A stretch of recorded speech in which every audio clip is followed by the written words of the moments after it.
Kali ini saya akan merangkum sebuah film berjudul Come to Daddy alias Datang Sini ke Ayah, di mana film ini dibintangi oleh aktor muda bernama Elijah Wood yang sudah pasti kalian semua tidak asing dengannya.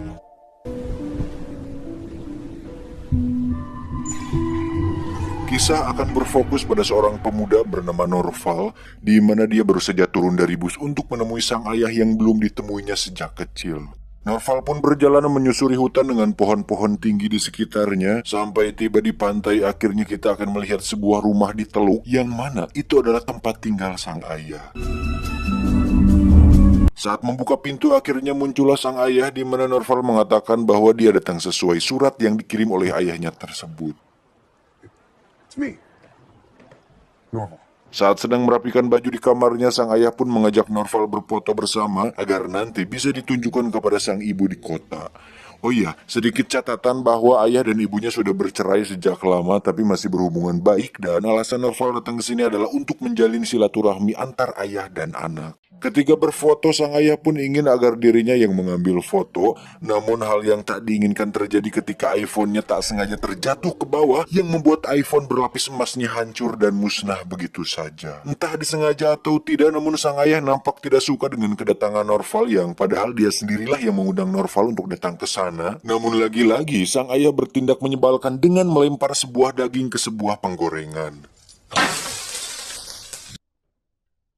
Saat makan malam, Norval pun bercerita tentang dirinya yang seorang DJ atau disc jockey dan memiliki kenalan orang-orang besar seperti musisi dan lain sebagainya, di mana hal itu sama sekali tidak membuat ayahnya bangga ataupun terkesan, dan justru sang ayah lebih suka cerita perkelahian dibandingkan cerita karir yang membagongkan seperti itu. I was accidentally kicked the guy's ear off.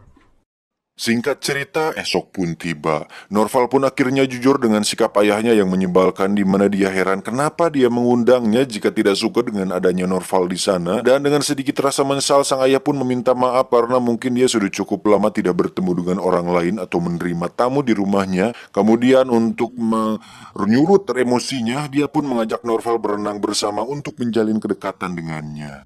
He's not how I imagined him.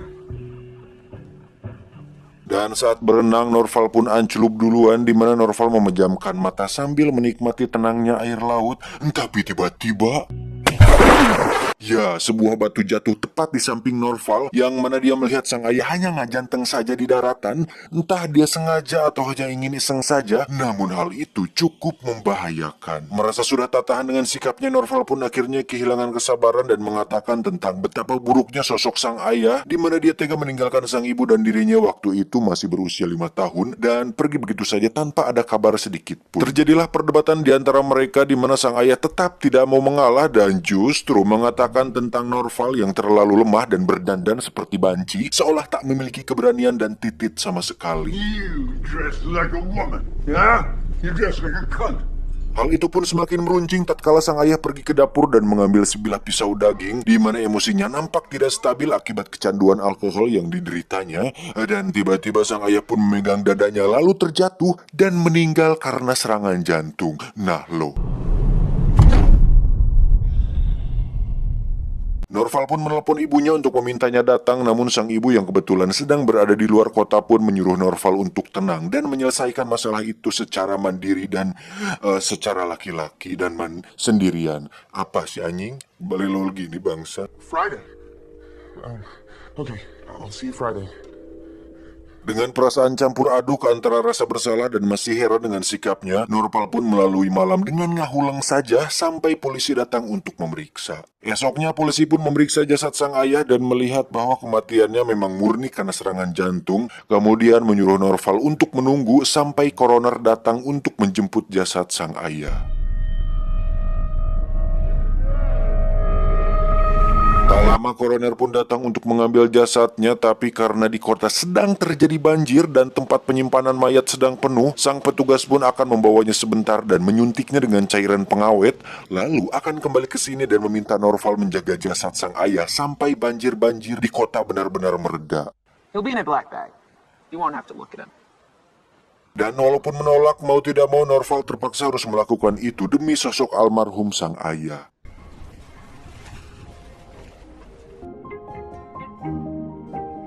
Sorenya petugas koroner pun datang dan membawa jasad sang ayah yang sudah disuntik pengawet, kemudian diletakkan di kamar tidurnya agar sang ayah bisa beristirahat dengan tibra.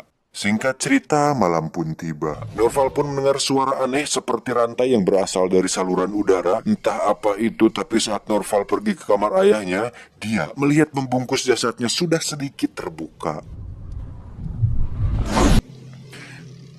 Motor si anjing. Esok paginya saat Norval sedang tiduran, dia pun melihat sebuah pintu kecil di dinding di mana di situ ada kotak penyimpanan barang-barang lama ayahnya, dan Norval pun menemukan foto-foto masa kecilnya dengan sang ayah yang nampak sangat bahagia. Namun yang mengejutkan adalah wajah ayahnya di foto sama sekali tidak mirip dengan wajah ayahnya yang sekarang. Untuk kemudian dia menyamakan wajahnya di foto dengan jasad sang ayah, tapi tiba-tiba ya, suara itu muncul lagi dengan lebih keras, dan saat Norval mencari sumber suara tersebut, dia pun menemukan sebuah pintu bawah tanah, lalu masuk ke sana untuk memeriksa. Dan saat sudah berada di dalam, akhirnya kita mengetahui fakta sebenarnya bahwasannya ayahnya yang asli tengah terikat dengan tubuh yang penuh luka. Norval, my boy. You're actually king. Akhirnya terkuaklah fakta bahwa pria yang di atas adalah pria lain, hingga tak lama terdengar suara orang lain di atas yang merupakan teman si pria asing misterius tersebut. Dengan cepat Norval pun menutup pintu di mana sang ayah memintanya bertindak berani dengan membunuh orang-orang tersebut karena mereka sangat-sangatlah berbahaya. Namun karena Norval terlalu cemen dan bertulang lunak, dia pun justru bersembunyi di dalam sebuah lemari. Dan saat ada pria gondrong turun, Norval hanya bisa mengintip tanpa bisa berbuat apa-apa. Sampai sang ayah berteriak agar Norval cepat beraksi, Norval justru hanya diam saja.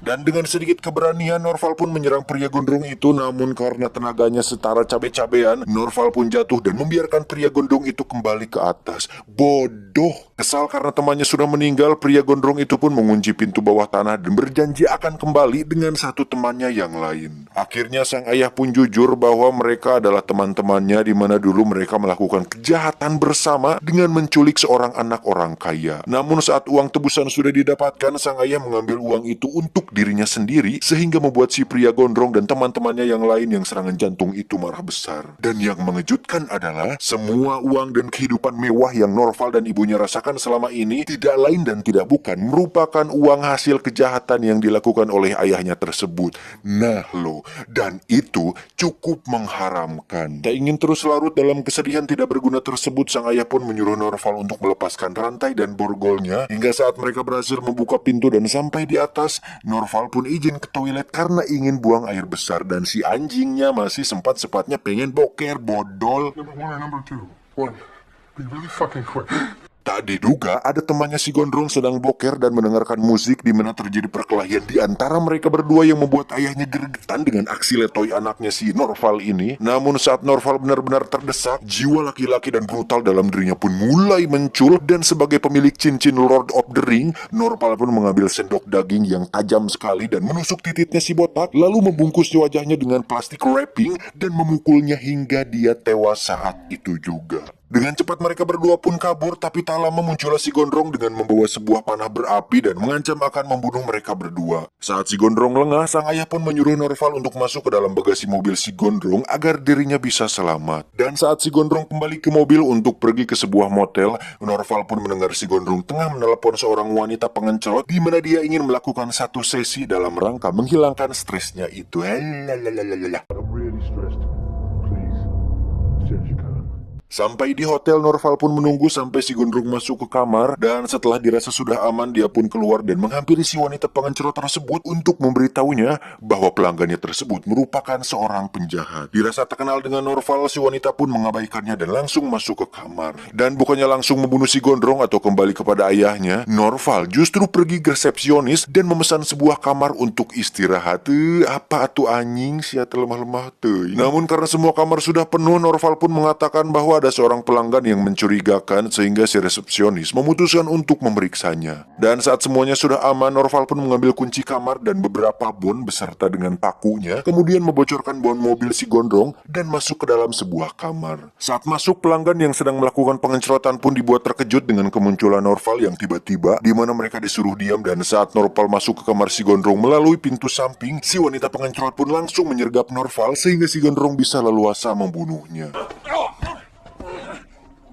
Dengan paku bon yang dibawa Norval, si gondrong pun menikam perut Norval beberapa kali, kemudian menusuk pipinya hingga membuat Norval tak berdaya. Dirasa tidak akan bertahan, si gondrong pun meninggalkannya dan melempar sejumlah uang untuk si wanita pengencrot ini. Setelah si gondrong pergi, tadi sangka Norval ternyata masih bisa bertahan, kemudian berjalan keluar dan berniat untuk kembali ke tempat ayahnya. Dan saat sudah berjalan sekitar 1 kilometer jauhnya, Norval pun menemukan mobil si gondrong mengalami kecelakaan parah akibat ban bocor yang sudah dibuatnya tadi, dan melihat si gondrong tengah berjalan tepat di tengah jalan raya. Karena tak tahu apa yang harus dilakukan selanjutnya, Norval pun mengikuti si gondrong, di mana dia melihat kepalanya sudah somplak setengah dan terlihat sangat jelas sekali sebagian otaknya muncul keluar. Dan dengan paku bon yang ada di pipinya, Norval pun melepaskan paku bon tersebut, kemudian dengan santai dan lemah lembut menusuk otak si gondrong hingga dia tewas saat itu juga.